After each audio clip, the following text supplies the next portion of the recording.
নদিয়া জেলার দিগলকান্তি অঞ্চলের অধীনে গোয়াবাড়ি গ্রামের পাশ দিয়ে বয়ে গেছে ভৈরব নদী। আনুমানিক ৫০ বছর আগে ওই গ্রামেরই বাসিন্দা ঝরু ঘোষ প্রথম রাস উৎসবের সূচনা করেন। তারপরে কয়েক বছর রাস ভালোভাবেই চলার পর হঠাৎ কোনো এক অজানা কারণে তা বন্ধ হয়ে যায়।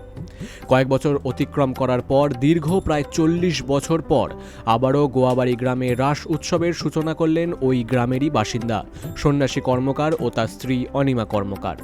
তাদের পরিবারের সকলের যৌথ উদ্যোগে গ্রামগঞ্জ থেকে অর্থ সংগ্রহ করে তারা এই রাস উৎসবের সূচনা করেছেন। ৬ বছর হলো। ৬ বছর থেকে আমি টুকটাক করে ঘরে রাসের পূজা দিতাম। ৩ বছরের পর আমার তখন রাস ঘুরতে লাগলো। হ্যাঁ, নিজেই দিছি। পাড়া গ্রাম ঘুরি, যে ২ পয়সা যে যা দেয় তাই দিই, অনুষ্ঠানটা চালাই। এই রাস উৎসবে ৭ দিনব্যাপী সাংস্কৃতিক অনুষ্ঠানের আয়োজন করা হয়। গান, নাচ, নাম সংকীর্তন, বাউল ও লোকগীতি গানের মধ্যে দিয়ে সমাপ্ত হলো তাদের এই অনুষ্ঠান। বহু দূর দূরান্ত থেকে দর্শনার্থীদের সমাগম ঘটেছিল এই উৎসবে।